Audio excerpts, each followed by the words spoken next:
tere tulemast kuulama kaasaegse naise järgmist podcasti episoodi, millest tegelikult on ka video olemas, et sa võid minna Annika Nilsson Youtube'i kanalile ja selle üles otsida. Täna mul on külas selline väga-väga armas äh, külaline, kes on ka minu selline pikaajaline klient. Ja kui ma küsisin Pille käest, et Pille, kuidas sa ennast tutvustaksid, siis ta kirjutas mulle, et ta justkui kirjeldaks ennast kui kõige tavalisemat palgatöötajat. Ja siis mul oli nagu, et mis asi on see kõige tavalisem palgatöötaja? aga sellest me jõuame täna kõik rääkida, et tegelikult Pille Holler on siis ema, palgatöötaja ja kes kõige selle oma igapäevase elu virvarri toimimise kõrvalt on püüdnud ka ehitada üles mingisuguseid enda asju, iseennast leida, aga see viis mingil hetkel läbipõlemiseni. Ja täna me võib-olla räägimegi natukene sellest, Pille, sinu teekonnast, et, et, et kuidas ja mismoodi ja kuidas sa siis vastu pidasid, lahendused leidsid ja ma usun, et kaasaegsed naised, kaasaegsed emad, kes ju tegelikult on väga tihti sarnastes olukordades, et mis nad siis saavad siit täna kaasa võtta sinu loo põhjal. Aga siis veel kord, tere tulemast, Pille! ja, ja kuidas sa siis ütleksid, et kes sa siis tegelikult oled? Tere, jah, Pille, täiesti tavaline ema, palgatöötaja ja selle kõrvalt siis selline pusija, et ikka tahaks elust midagi natukene paremat, natukene rohkemat, natukene kuidagi paremini ja kergemini hakkama saada. Ja no täiesti tavaline inimene. Ei ole mingil juhtival positsioonil, ei ole mingeid suuri haridusi, täiesti tavaline. aga Pille, vii mind natukene tagasi sinna hetke. Mis toimus enne seda, kui sa tundsid, et justkui kõik on sinu jaoks kokku kukkunud? Jah, ütleme nii, et ma olen ka selline tubli tüdruk nii-öelda, kes on alati tahtnud teha nii, nagu palutakse, küsitakse, öeldakse, alati üritanud endast anda nagu parimat, isegi rohkem, kui küsitakse. Ja selline ideaalne töötaja tegelikult, ideaalne palgatöötaja tööandjale. Et vaikselt pusib, vaikselt teeb, ei ole nõudlik ja see tegelikult oligi see, mis nagu viis mind sellise nii-öelda läbipõlemiseni. Et tegelikult sellise tubli tüdrukuna ikkagi seal tagataustal on kuskil see, et sa vajad ja ootad mingisugust tagasisidet, tunnustust, näitad ennast heast küljest, ootad palgakõrgendust või ametikõrgendust või kuidagi, et tööandja sind nagu märkaks. Mhm. Ja seal tuleb see komistus, kus on sellised piirid, mida sa endale seadnud ei ole ja millest on väga lihtne nagu üle astuda. Et sattuda sellisesse ennast hävitavasse tublidusse. Mhm. Ja ma saan aru, et sa olidki selline korralik palgatöötaja, aga samal ajal sa olid ka ema ja samal ajal sa oled ka vähemalt viimased aastad ehitanud midagi omaenda ettevõtlust. Et kuidas see siis kõik ikkagi välja nägi? No see see üleliigne tublidus on tegelikult kõikides eluvaldkondades sees, kui sa juba sinna lähed. Et eks emanagi proovid olla väga tubli ja see kõige parem ema ja enda ettevõtmistega ka proovid ikka seda kõike ise teha, on ju. Sa oled ju tubli, sa ju saad hakkama, sul ei ole ju kuskilt väljastpoolt abi vaja. Aga no nii, mis see küsimus nüüd oli? Et oligi, et kuidas sel hetkel siis kõik oli, et proovisidki igas valdkonnas olla tubli lihtsalt, et ühiskond seab tavaliselt, eks ju, meile mingid normid, ootused, meie oma peas on igasugused asjad, mis tegelikult väga tihti on ka kuskilt koolisüsteemist, haridussüsteemist. Noh, see tublidus ju ise juba tuleb selline, et ühiskond ootab, et käi koolis, saa häid hindeid, sest sul on häid hindeid vaja saada selleks, et su lõputunnistus oleks väga esinduslik, et sa saaksid heasse ülikooli ja nii edasi, et eks ju, et mille järgi me, eks ju, seda tublidust ja edukust mõõdame. Aga, ja ma saan aru, et sa olidki selline, tegid asju vaikselt, rahulikult, nii nagu oodati. ja, ja aga samas ei saanud seda tagasisidet või sellist juhendamist või kuskilt abi, et ma teen kõiki asju ise tublilt.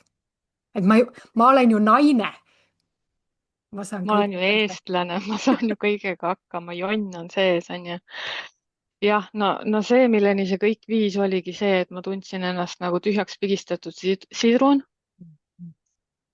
Et ma olin nõus kõike andma, saamata midagi tagasi. Ma ootasin seda, aga ma ei küsinud tagasi. Ja just selline nagu tühi ja ärakasutatud tunne tekkis sellest. Et mina ju teen kõike, mina ju annan kõike, aga mulle nagu vastu midagi ei anta. Et selline tegelikult ka väga tugevalt ohvriroll. Et selleni see kõik siis viis. Aga see, mis nagu asja muutis, oligi see, et ma sain aru, et need on tegelikult lihtsalt need piirid, millest ma olen lasknud kõigil üle astuda. Et ma ei ole seadnud teistele piire. Et kuhumaani see on nagu okei ja kust maalt siis peaks mina õppima ei ütlema või teised inimesed ise vastutust võtma või asju ise ära tegema, mitte et mina iga asja peale kohe ja muidugi kõik teen ära, on ju. Andke ainult tuld.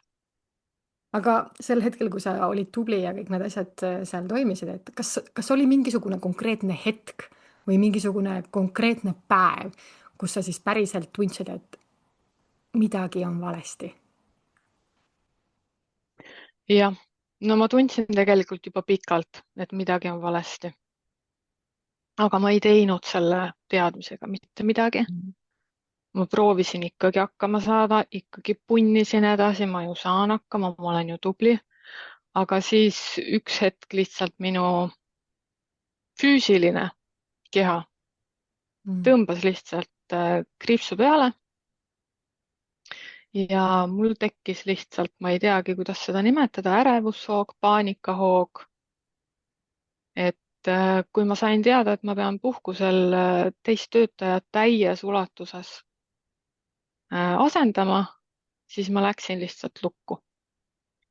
Mul tekkis lihtsalt, ütleme, et selline astmaatiline paanikahoog, kus ma hakkasin lihtsalt õhku ahmima. Ahmisin seni, kuni tekkis selline, seda vist nimetatakse hüperventilatsiooniks, kus sa ahmid nii palju hapnikku sisse ja välja korralikult ei hinga ja sul tekib selline kehas liigne süsihappegaasi sisaldus ja sul hakkavad kõik ihuliikmed ära surema ja sul tekib väga-väga halb tunne. Ongi selline tunne, et mida rohkem sa ahmid, seda halvemaks hakkab, aga tahaks nagu õhku. Et selline päris tugev nagu kehaline reaktsioon, et seda ei saa nagu enam eirata, et midagi on valesti, et midagi sa pead teistmoodi tegema, et nii lihtsalt ei saa.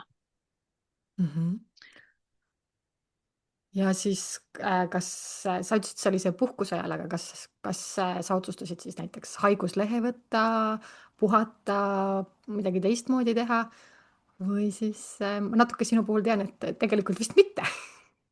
jah, noh, ma olen ju tubli, ma ju saan hakkama. okei. ei, tegelikult seal tagataustal on ikkagi see, et kuna ma olen lugenud ja uurinud psühholoogiat palju, see on mind alati huvitanud, siis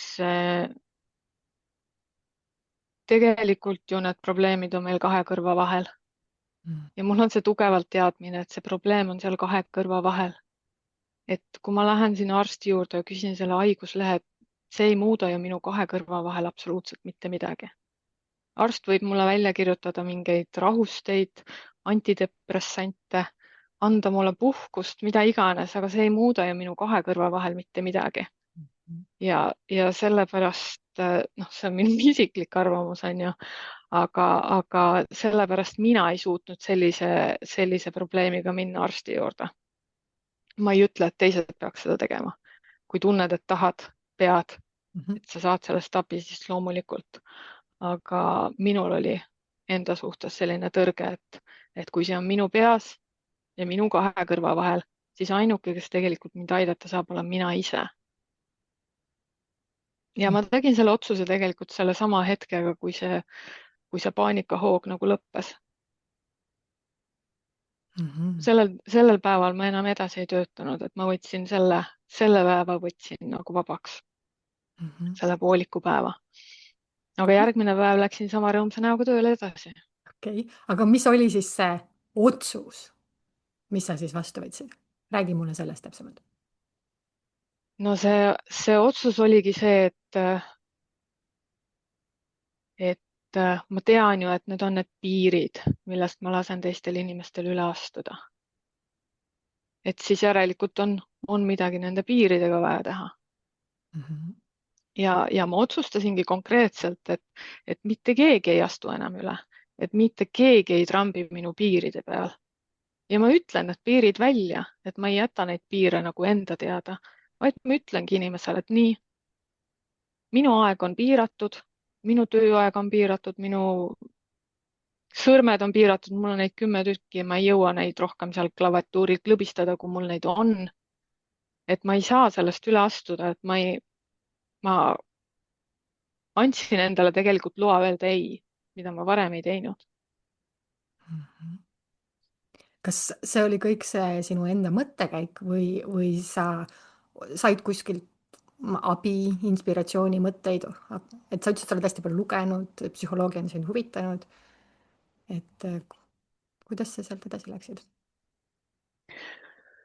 No see piiride teema on jälle selline, et seda räägitakse tegelikult palju ja mitme koha pealt, et ma nüüd täpselt ei mäletagi, millistest raamatutest ja mis autorid need täpselt on, aga seda on tulnud nagu ette mitmest vaatenurgast. Mhm. Ja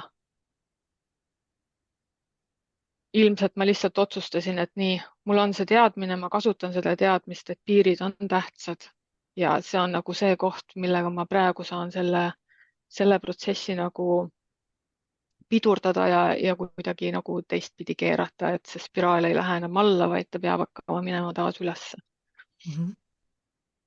ja kui sa nüüd selle otsuse ära tegid ja sa said aru, et okei, see protsess on see, et ma pean oma piire hoidma ja kehtestama rohkem, et eh, mis oli see võib-olla kõige raskem osa, et isegi mitte nagu füüsiliselt, vaid nagu mis sinu enda sees samal ajal toimus?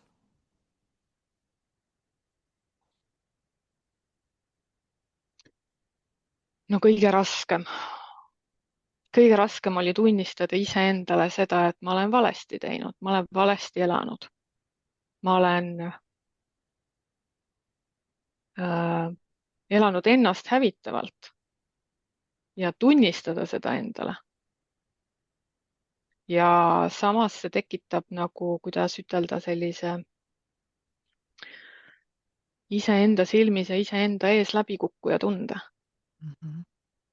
Ja see oli ka nagu selline koht jälle, kus võtta mõistus appi, et aga mis ma siis teen, mis ma siis muudan, et millega ma siis pööran selle asja teistpidi liikuma, kui ta selle ajani on nagu liikunud. Et kui enam samamoodi edasi ei saa. Mhm. Et lihtsalt iseendale otsa vaatamine, ma kuulen siin sinu jaoks, et see tubli laps, et oled ühte asja teinud kogu elu ja nüüd aru saada, et see, mis ma võib-olla olen teinud, ei ole see, mis on see õige asi. jah, ja ka see otsa vaatamine, et nagu võtta vastutus iseenda eest. Mm. Et kui ma olen tubli laps nende teiste jaoks, siis ma ju hävitan ennast. Aga siin maailmas keegi ju tegelikult otseselt ei kaitse mind. Et ma võin olla seal ohvri rollis, aga tegelikult ei tule keegi mind päästma. Mm. Et nagu otsa vaadata ka sellele, et jah, olin ohvri rollis, võtan vastutuse, kaitsen iseennast teiste eest ja teisi enda eest. Et tegelikult seal piirides on ka, ütleme nii, et need piirid on kahesuunalised. Mhm. Et mitte ainult see piir, et teised ei tule sinu piiri peale trampima ja üle astuma ja sinult nõudma midagi, milleks sa valmis ei ole, vaid ka tegelikult kaitsta teisi selle piiri eest, mida sina lubad iseendal nagu teistele öelda, teha, nõuda. Et pisike näide kas või laste kasvatusest, et kus kohas on see piir, kus sina lubad iseendal näiteks enesevalitsuse kaotada ja lapse peal häält tõsta. Et see on sinu piir tegelikult, see ei ole lapse piir. Ja see on just see piir, mida sa sead endale, mida sa endast välja annad, mitte ainult see, mis sisse tuleb. See on väga sügav. Kas oli ka selliseid hetki, kui sa nüüd neid piire hakkasid kehtestama ja seda ekstreemset isiklikku vastutust võtma selle eest, et ma olen täna siin sellepärast, et mina ise olen teinud mingeid valikuid, otsuseid, mingeid käitumismustreid teinud, et kas oli mingeid hetki tõesti, kus sa tundsid, et ma tahan alla anda? Ja mis sind siis sellisel juhul tagasi hoidis, et ma ei anna alla?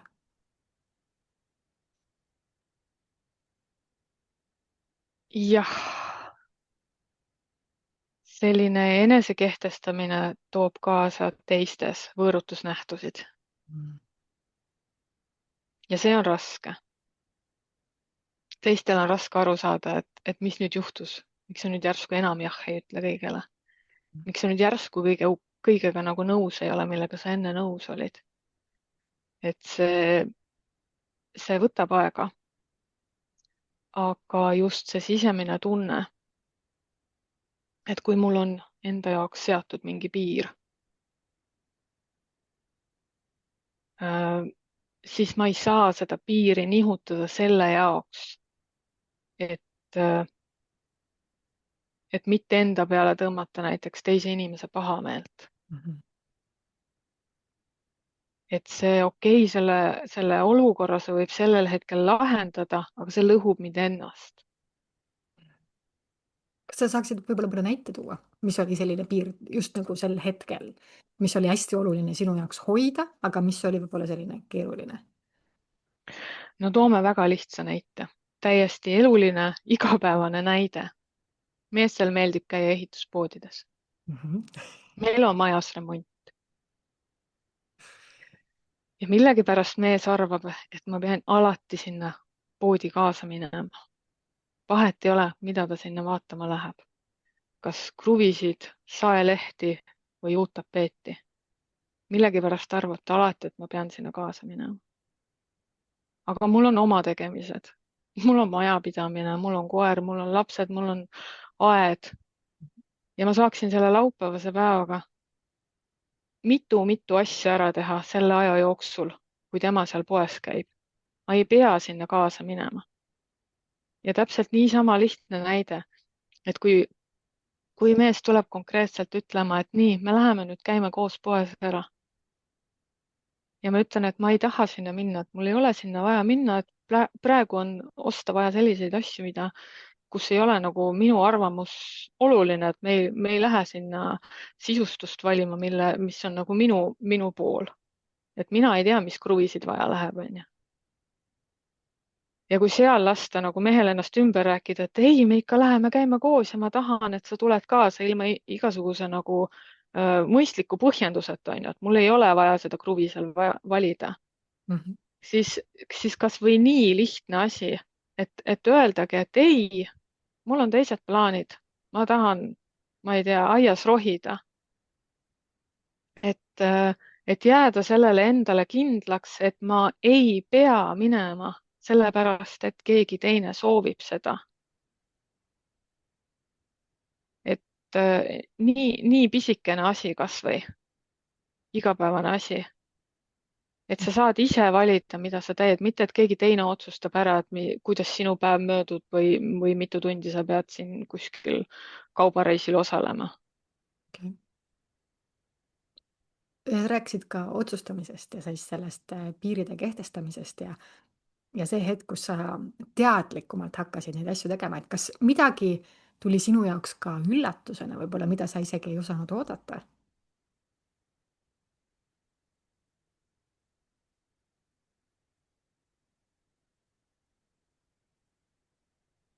Ei teagi, aga lihtsalt sellised hetked, kui sa ütledki, et konkreetselt, et ei, ma ei taha sinna poodi tulla, ma tahan midagi muud teha. Mul on vaja iseenda jaoks midagi muud teha, millest ma saan nagu hea meelt. Ja kui jäädagi selle peale nagu kindlaks, siis ja sa näed, et teine inimene saabki võib-olla sellest aru ja ütlebki, et okei, et sa ei pea siis seekord tulema, siis see annab sellise isegi niisuguse pisikese võitjatunde, et appi, see oli nii lihtne ja see õnnestuski ja see oligi nagu täiesti okei. Et ei tulnud peretüli.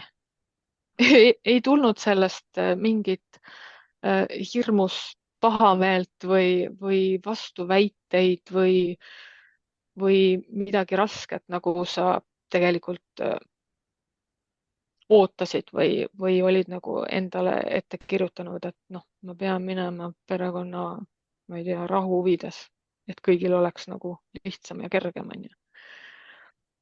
Et juba selline pisikene võit pisikesest asjast. Ja kui neid koguneb, siis see nagu kasvab jälle. See, et see ongi okei, et ma ise otsustan. Mm.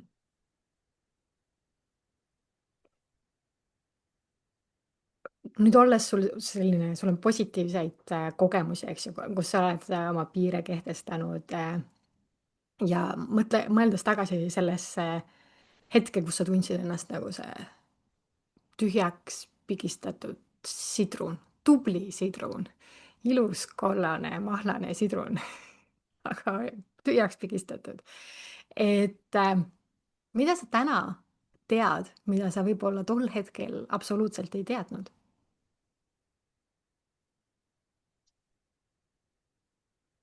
Mm.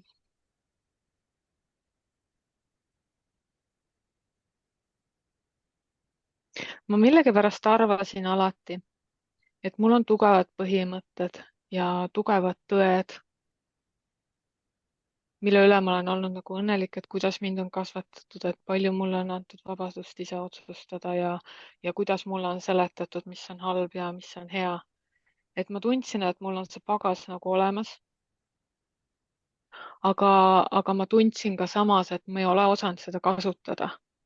Et ma ei ole osanud seda näha, et ma tean, et ma olen hea inimene nagu teiste suhtes, aga miks ma seda siis ei kasuta iseenda suhtes, miks ma siis iseendale olen nagu hävituslik ja ei ole nagu iseendale hea ja sellest nagu tekkis mul mingi selline sügavam vajadus minna uurima, et mis need põhimõtted või nagu nii-öelda vundamendikivid minu jaoks on.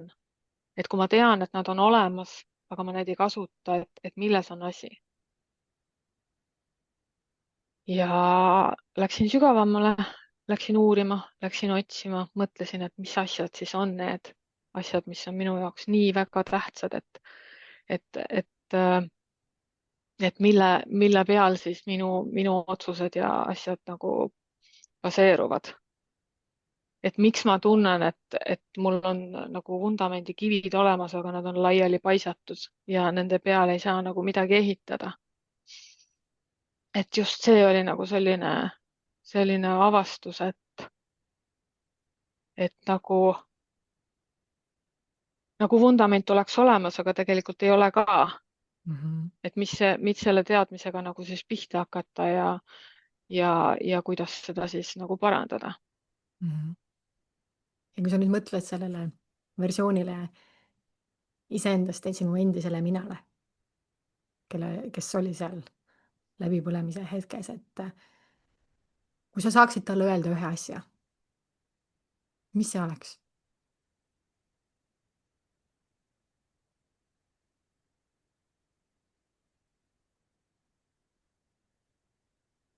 Mm.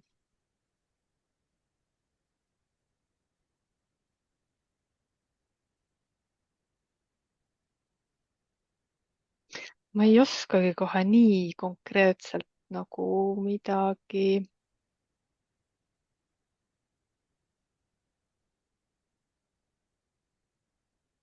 ei teagi.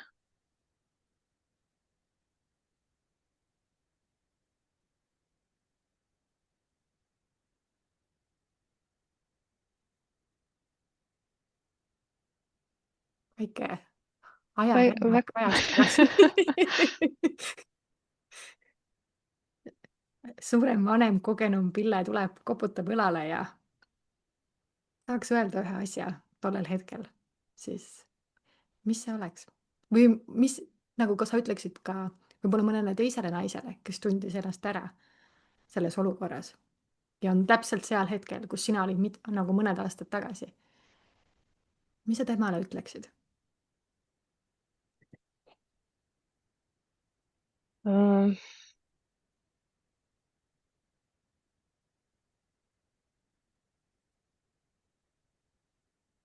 Tead, ma ise, teistele ma võib-olla nii räigelt ei ütleks, aga iseendale ma ütleks võib-olla täitsa kurjalt, et liigne agarus on ogarus. Mm. Et Liiga. jah,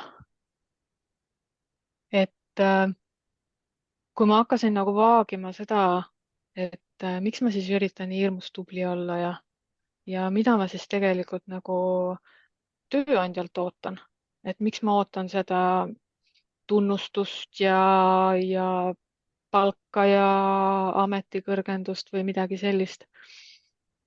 Et ma üritasin ennast panna selle tööandja kingadesse ja üritasin nagu mõista, et mida tema tegelikult minult ootab.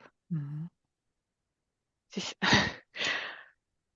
teda ju tegelikult ei huvita, et kui hästi minul läheb. Teda huvitab see, kui hästi mina sooritan seda, mida tema mulle ette annab.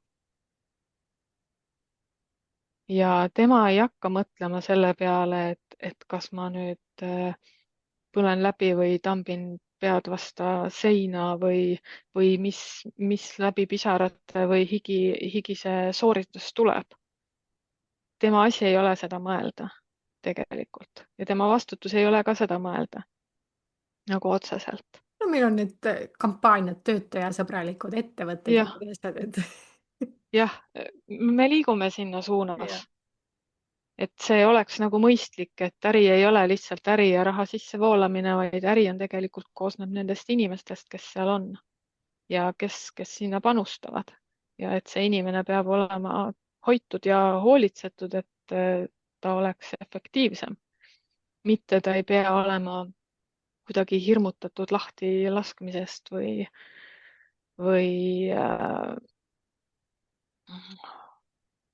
jah, noh, ütlemegi lahtilaskmisest või kellegagi asendamisest. mm.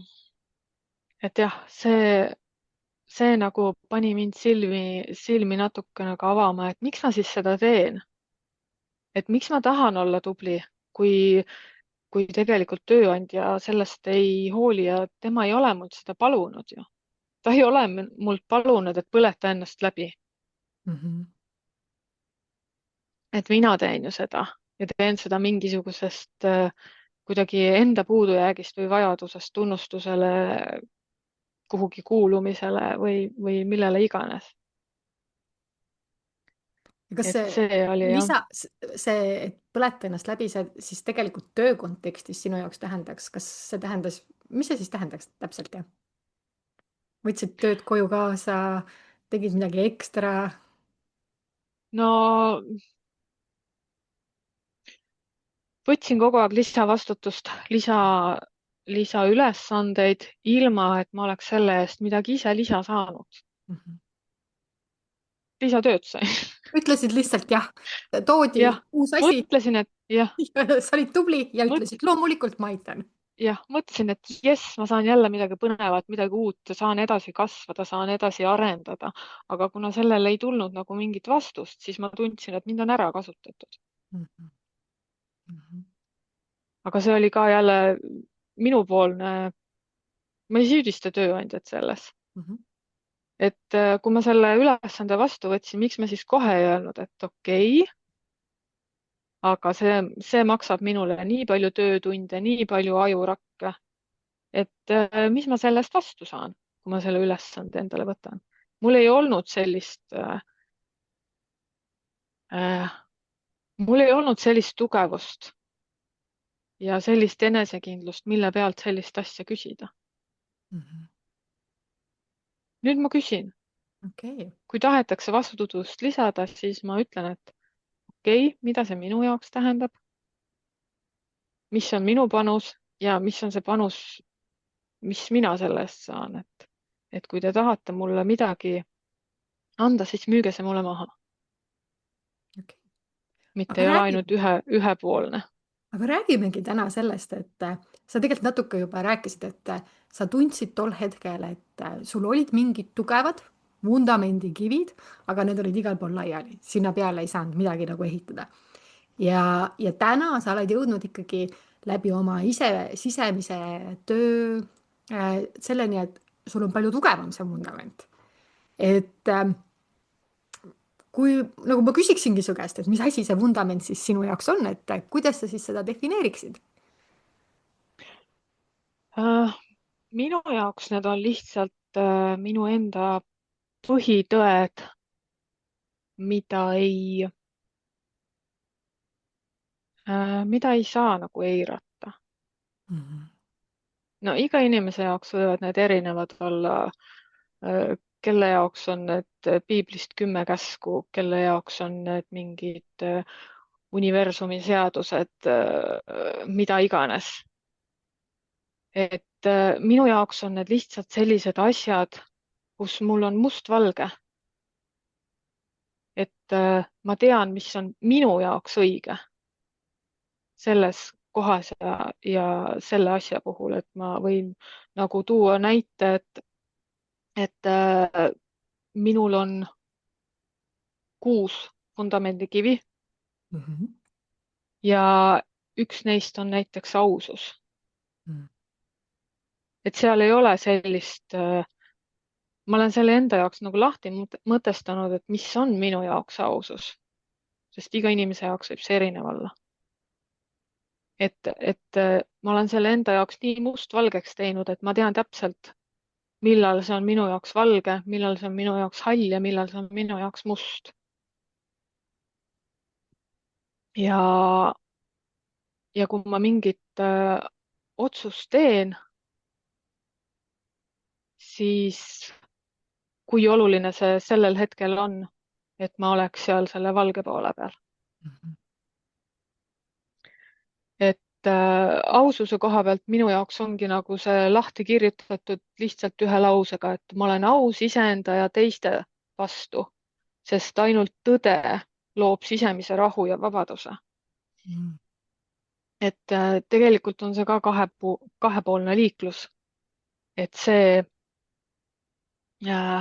mis see minu jaoks on ja teine pool seal on, et mida see minu jaoks annab.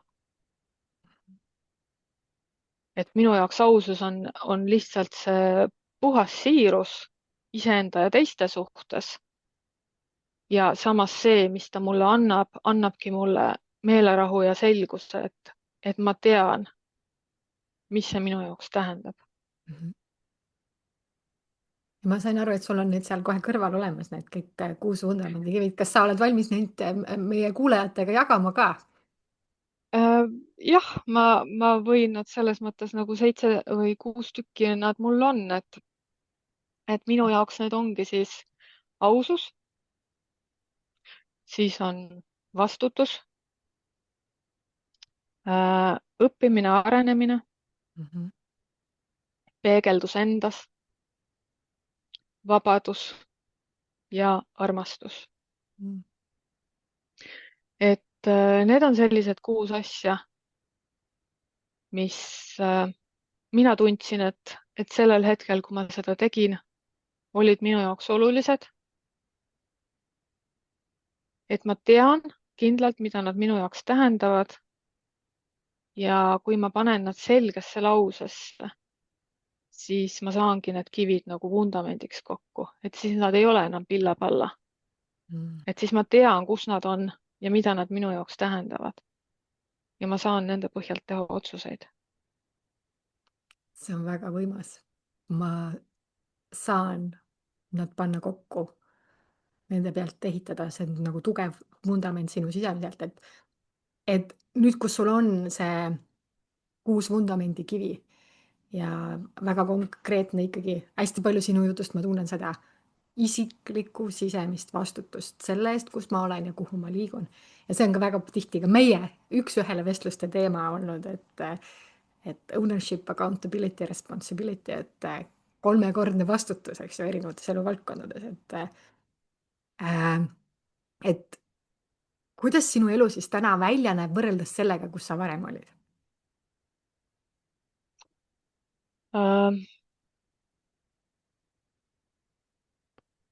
See, et ma tean, mis on minu vundament, annab mulle kuidagi teatud tugevuse, enesekindluse ja kaitseb mind nii enda kui teiste eest, et ma ei ole emotsionaalne tuulelipp. Mm. Et ma ei lähe iga asjaga kaasa, vaid ma mõtlen, et kuidas see mind võib kahjustada või kuidas see võib mind aidata nagu suuremas pildis, mitte niivõrd hetkes. Mm. Et siin võib ka näiteks tuua sellesama näite laste kasvatamisest, et kui sa lähed üle piiri ja tõstad lapse peale häält, siis kui sa mõtled selle peale, et sa tahad last armastada, anda lapsele vabadust, anda lapsele vastutustunnet, siis see hääle tõstmine ei aita teda selles. Aga selles momendis aitab ta sinul jõuga tõugata last midagi tegema. Mhm. Et kumb siis on tähtsam? See, et laps õpib armastust, austust ja vastutustunnet või see, et sa saad ta sel hetkel tegema seda, mida sina tahad.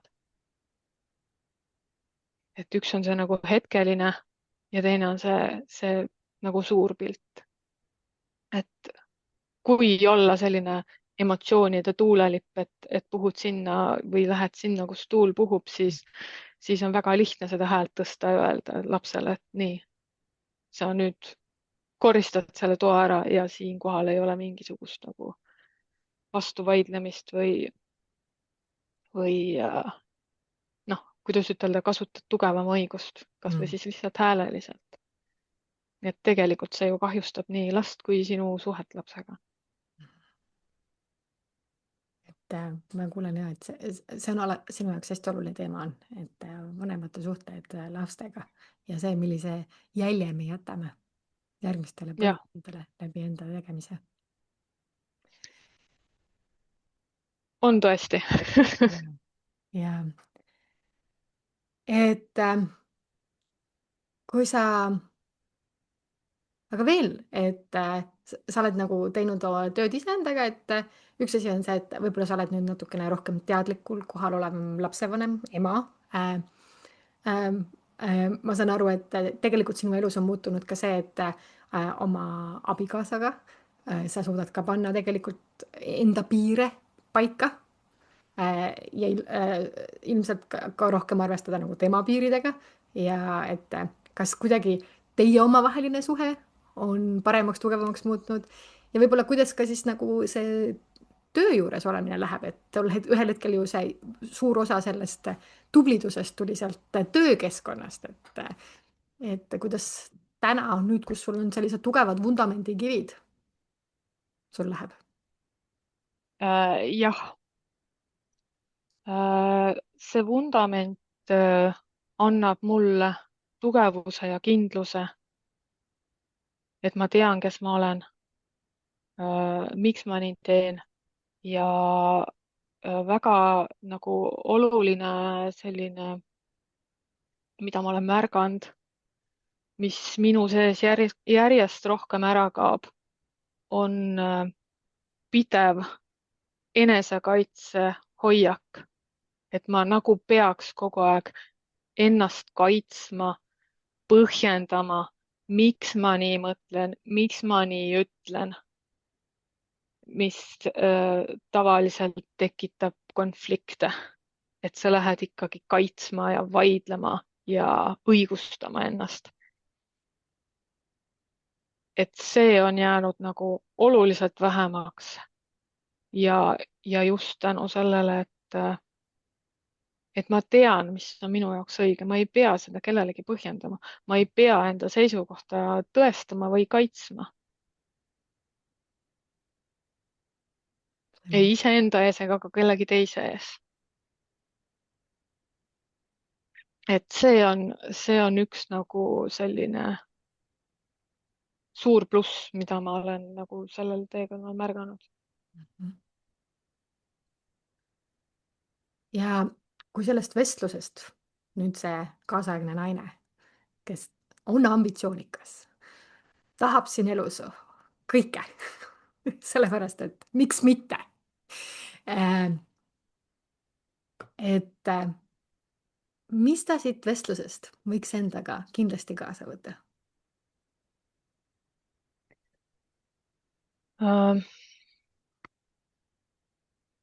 Ma tahaks võib-olla põhjendada, et miks mina valisin sellised kivid enda jaoks. Et tegelikult igal kivil on ka üks asi on see, mis ta on ja teine asi on see, mida ta mulle annab. Aga räägi. Et minu jaoks see kivi nimega ausus annab mulle meelerahu ja selguse. Kivi nimega vastutus annab mulle tugevuse ja liikumise. Kivi nimega õppimine annab mulle kasvu ja kasvus liikumise. Peegeldus iseendas annab mulle eheduse ja mõistmise. Vabadus annab usalduse ja valikuvabaduse. Ja armastus annab kerguse, maitse ja viisi, kuidas elada. Et need on tegelikult lihtsad sõnad ja väikesed sõnad, aga neil on nii suur mõju meie jaoks. Et ma tahaks, et iga inimene võiks teada, et mis asjad on tema jaoks sellised kivid ja mida ta sellelt kivilt nagu saab või ootab. Mhm. Et lihtsalt iseenda jaoks nagu mõelda, et, äh, et kui sul on mingisugused sellised nõrgad kohad, et mis oleks siis selle vastand, et mis oleks see asi, millega saaks selle nõrkuse nagu keerata tugevuse poole peale. No aga kui meil on siin üks kuulaja, kas või see üksainus kuulaja, kes tunneb ennast ära, Pille, sinu loos. Ma tunnen ennast täpselt samamoodi. Kas on midagi, kuidagi, kuidas, mis ta võiks edasi teha? Kuidas sina võib-olla saaksid aidata tal, kas või need oma vundamendi kivid paika panna? Jah, selles mõttes, et ma olen avatud inimene, ma olen abivalmis inimene ja kui keegi tõesti tunneb, et tal võiks olla abi sellisest vundamendi loomisest või taasloomisest, siis võib mulle kirjutada lihtsalt Gmaili peale pille.holler@gmail.com. Mhm. et, Mõtleme, vaatame, kas mina saaks aidata või kuidas saaks aidata.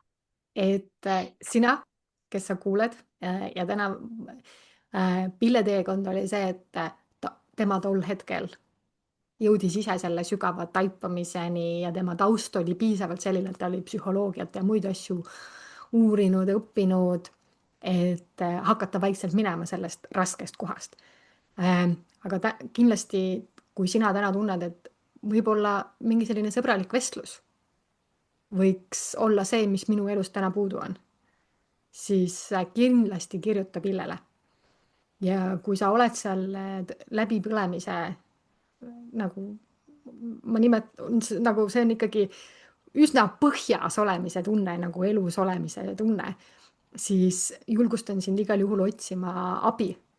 et, et üks asi on see, et kõik muutused algavad meie enda seest, aga meil võib olla see väline tugi ja abi, kes aitab meil selle tõuke ja ratta veerema saada.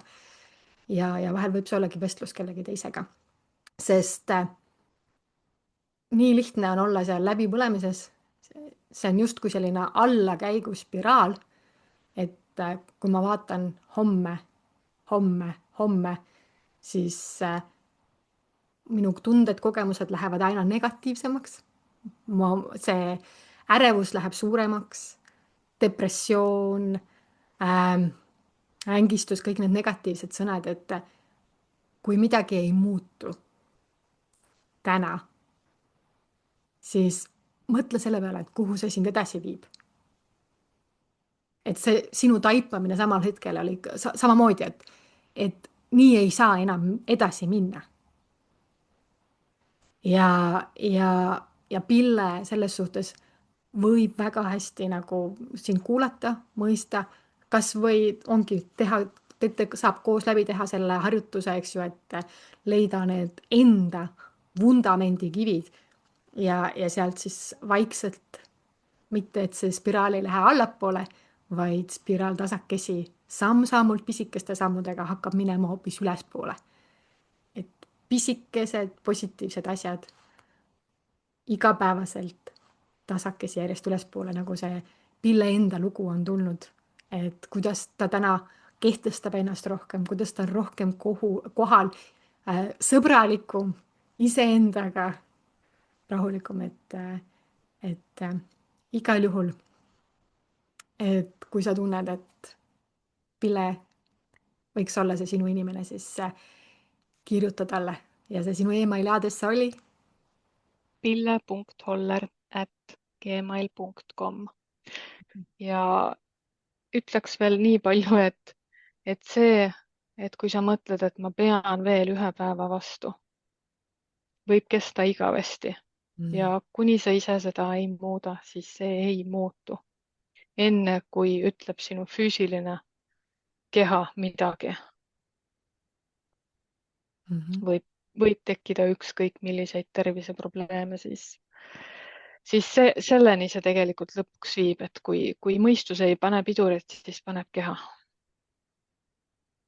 Vau, nii on, nii lihtsalt on. Pille, kas on veel midagi, mida sa tahaksid kaasaegse naise kuulajatega jagada?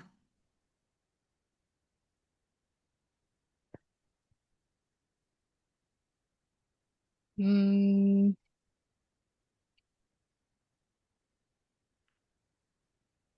ei tule kohe niimoodi paugust mingit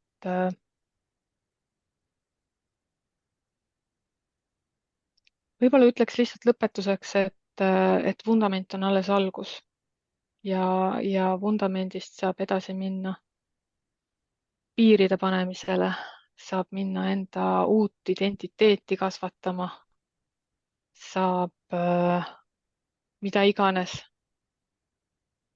mida sa soovid. aga selle jaoks, et sellised uued identiteedid ja asjad sulle külge jääks, siis peab sul olema see põhi seal all. Et kui seda põhja ei ole, siis tuleb järgmine tuuleke ja puhub sind järgmise asja juurde. Ja tegelikult kasulik asi jääb sul lihtsalt kasutamata. Ära ole tuulelipp. jah, nii ütleks küll, et peab olema see vundament ja jalad maas, juured maa sees. Et mitte minna sinna suure tuulega kaasa või lasta ennast rebida kuskile puruks. Võimas, võimas, võimas. Kuid aitäh, Pille, tulemast ja oma lugu rääkimast. Et see kindlasti ei olnud selline kerge teema, kuid väga oluline teema.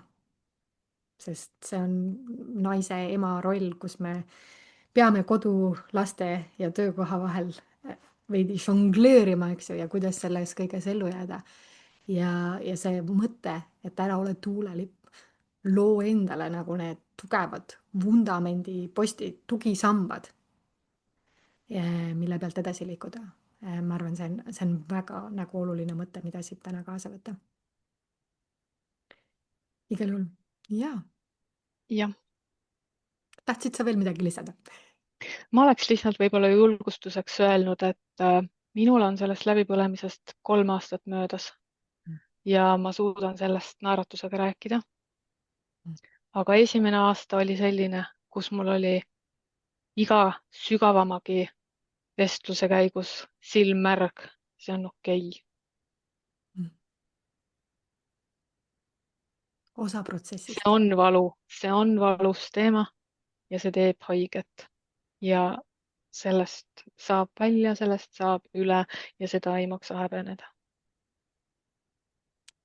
Ja sina, kes sa tunned, et Pille võiks olla see, kes oma kogemuse põhjal 3 aastat tagasi ja kus ta täna on, saab sind aidata. Ma kindlasti julgustan, kirjuta talle. Seega, Pille, veel kord suur aitäh tulemast, jagamast oma lugu ja kui sa leiad, armas kuulaja, et tänane episood oli väärtuslik ja kasulik, pane like, süda, mis iganes, kus platvormil sa seda parasjagu kuulad. Ja kui sa tead oma sõbrannat, naist, kellele see lugu võiks olla väga kasulik ja õpetlik, siis lihtsalt jaga temaga ka seda. Sest maailm on palju võimsam ja ägedam, kui naised toetavad ja julgustavad teisi naisi, mis on see eestlasliku koha pealt, et ma saan ise hakkama, ma pussin ise aga kui me oleme natukene avatumad, siis maailm muutub värvilisemaks, rõõmsamaks, valgemaks ja saab edasi liikuda. Ega aitäh kuulamast, pane like ja share'i sõbraga. aitäh, tšau. tšau.